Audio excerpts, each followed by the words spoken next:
We all have a tendency towards cognitive biases and cognitive distortions. These are basically thinking patterns and ways of interpreting the world that are not all that beneficial or helpful to us, and that can be quite deceptive. And it is no different when it comes to the healing process. We have a tendency to overgeneralize, to make things very personal, to compare ourselves negatively to others, and to see things in a very black or white manner. We tend to be quite dualistic in our thinking and forget that healing very much takes place in the middle ground. The healing journey and process is very individual and very subjective. So, comparing yourself to anybody else's journey or anybody else's path is not helpful.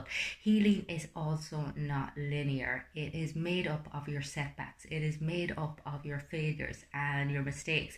I mean, so many times in my own journey, I assumed because I did something or because I said something, or maybe I fell off track for a week or a month or a year even, that somehow I had lost my way. And in retrospect, when I look back, I realized that I was very much still on my path. In fact, those obstacles, those setbacks, those perceived failures were very much part of the path. They were something that I needed to learn about myself and something that I needed to learn about life, and so kind of had to happen. Acceptance is a prerequisite for change, and yet we assume that we are somehow different to everybody else, that we can hate ourselves into being different or thinking differently, instead of realizing that if your journey is one of compassion, if you can find kindness for where you are, no matter where that is, that ultimately you're going to find any change really, really difficult.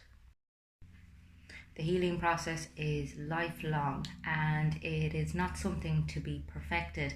I mean, you need to meet yourself where you're at, and you also need to have a little bit of leniency. I mean, when you have a day when you're really struggling, it's not helpful to come down hard on yourself. It's not helpful to kind of look at all the things that you've been unable to do.